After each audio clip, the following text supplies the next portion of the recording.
Yo, what up everybody? It's your boy the Kryptonian saying here, bringing you a review for One Piece Chapter 576. Man,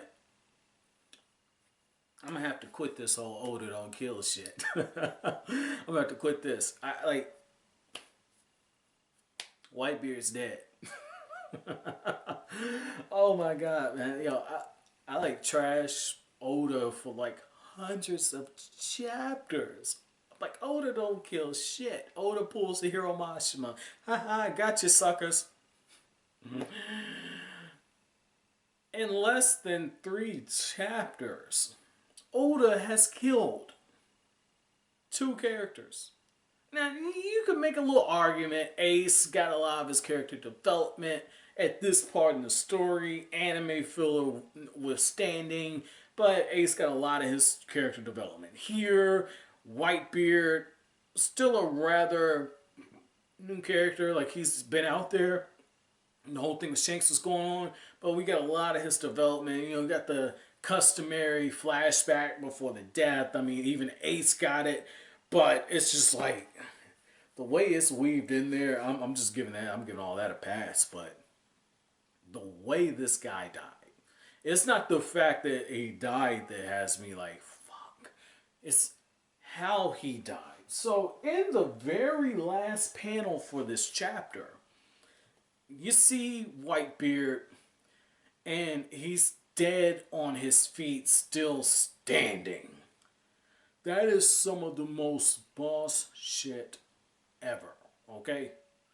Like, that is incredible. And Oda uses the narration panels, the boxes, to tell us just how epic this moment is. Like, you saw Whitebeard just take a money shot full of swords and bullets and cannons, but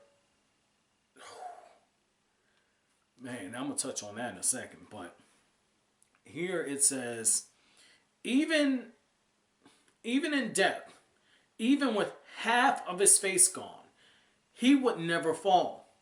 He will forever be remembered as a monster for the way he destroyed his enemies that day. In this one battle alone, he suffered 267 sword wounds.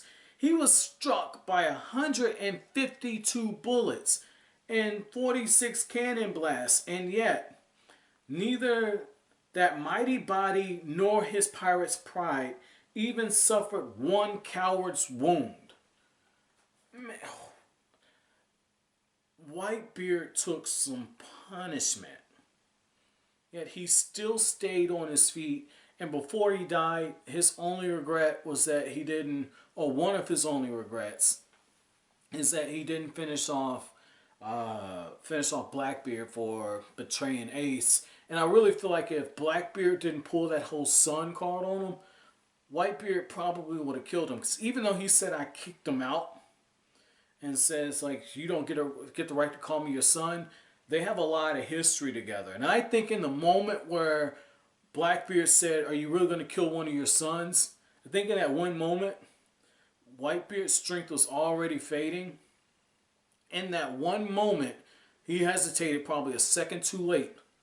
And at that point, he didn't have the strength left to kill Whitebeard. And in that moment, it also opened up the door for all of these incredible pirates that Blackbeard got out of Impel Down. And I'm going to touch on his plan in a second, but he's got all these people from level 6, the worst of the worst, erased from pirate history, and they go in on Whitebeard, and you just see it in the reactions of everyone.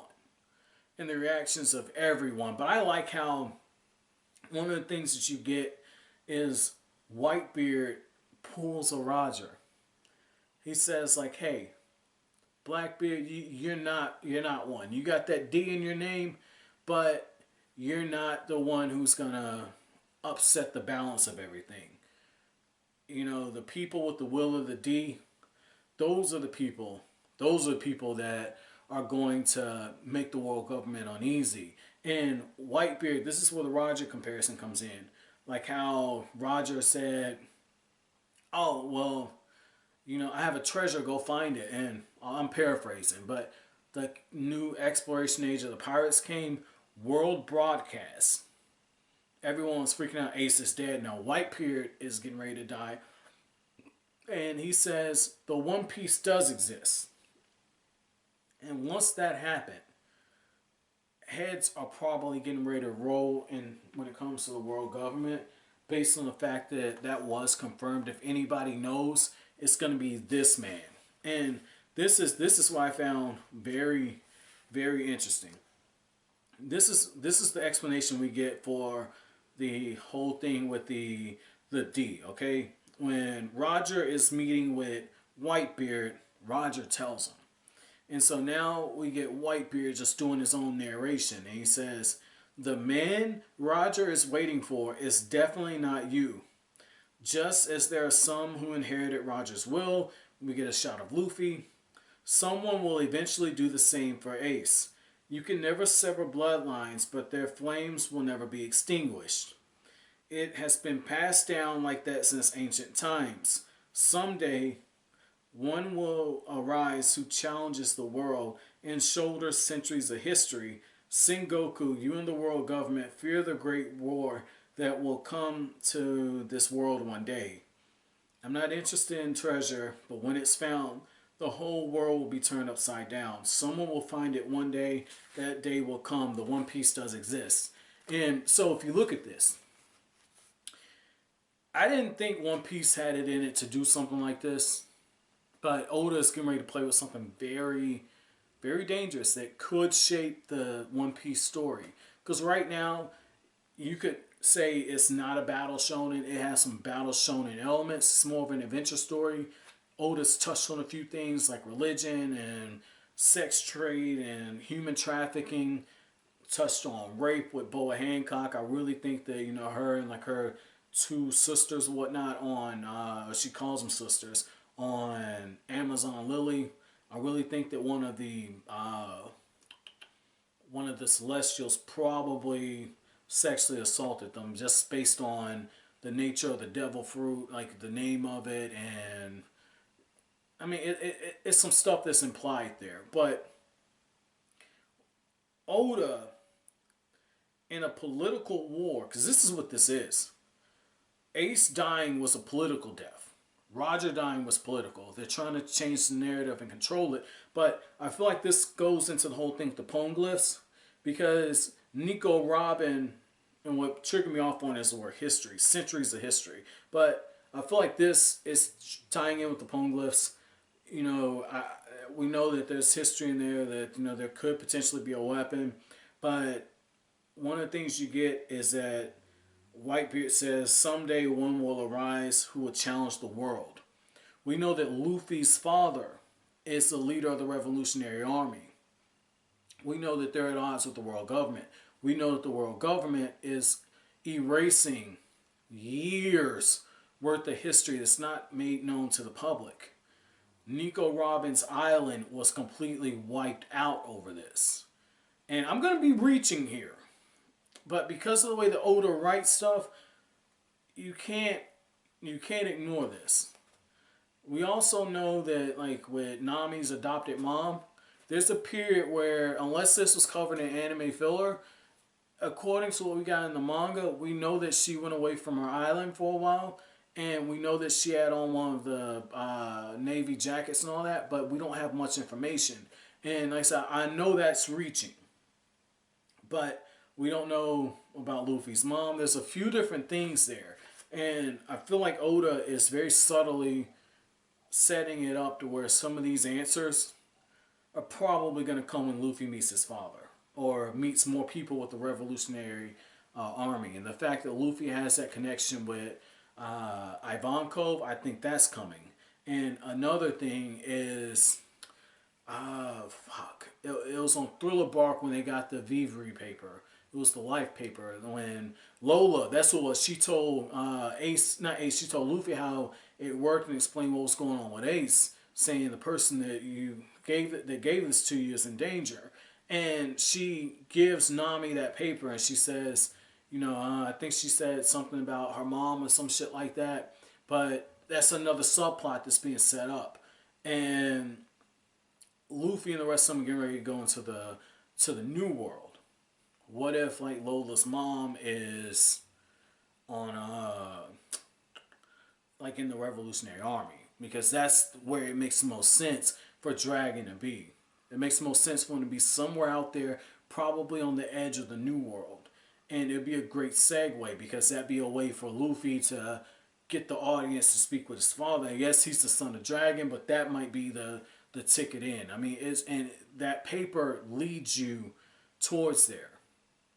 I mean, so it's possible. Oda could be setting this up, and again, one who will arise, who will challenge the world. Luffy's father is doing that.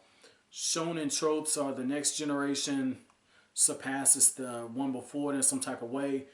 By getting the One Piece, Luffy might indirectly be helping his father. I mean, Luffy's all about adventure and everything, but at some point, Luffy's going to have to grow up and understand that there's a bigger calling, bigger than himself. And if you just look at Luffy's interactions, Luffy's got a taste of politics. Go back to like I said, Whiskey Peak should be. I think Luffy and Dragon, when Dragon saved Luffy, was 100, and I'm pretty sure that was chapter 100. And you have Whiskey Peak, and you have the whole thing with Wapple, where when Dalton and everything, like when I think Vivi got shot or something, and she was making Luffy bow down, and she was explaining to Luffy like, hey, you know, you have to swallow your pride at times. And I've said that, you know, Vivi gave Luffy his first lesson in being a leader, but we have the whole thing where Vivi, Kingdom, and the whole thing with her father, those are people in power. Alabasta has been swept under the rug at some point, but now we have Crocodile, who's the ghost of Alabasta, showing up now. And we have these ghosts from Impelled Down who have showed up. And so it just makes me wonder where Oda's going from this, because you have these vague words being spoken by Whitebeard that might be hinting towards something else in the same sentence where he says, and shoulder centuries of history, and Nico Robin's island got wiped out because they were looking for history. They were trying to piece together the blank period. And so in this same chapter, it gets revealed that the people who are in Blackbeard's crew are those who were erased from history, those who are on level 6. I mean, it's interesting. The fact that the world government goes that far to erase people from history, it just shows you there's corruption there. All this is going to tie back into Luffy some kind of way. And it takes a certain type of writer to be able to incorporate the politics and incorporate the type of stuff that Oda's trying to do here. This is very ambitious. This is very ambitious. And because of his writing style, because of the fact that he sets things up hundreds of chapters in advance, it gives him an opportunity to properly plan stuff out. So this is interesting. This is interesting. Like Blackbeard, this basically confirms my whole thing. Blackbeard is some kind of way is going to have some type of role towards the end, but the One Piece, Luffy, Revolutionaries, Ivankov, Lola's mom, all this is connected in some type of way. All this is connected. The only thing I might say has a lesser of a chance might be Lola's mom, simply for the fact that, I mean, Lola wasn't that memorable. I mean, she played a instrumental role in taking down Moria, but I mean, the way Oda does stuff, you never know. But that's just the one that it feels like that one might be reaching.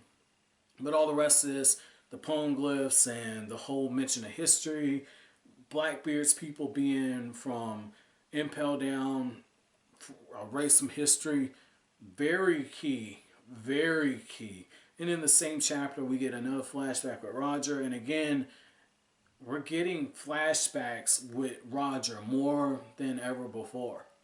We're getting a lot. Like if you go from the moment where they met Rayleigh to now, we're getting a lot of information about Roger. So I really feel as if we are going to be getting something to kind of tie all this in. And I want to end my chapter question with, or my chapter review with this, which is I thought that was pretty cool about the fact that As Whitebeard's dying, he says, I'm not really after treasure.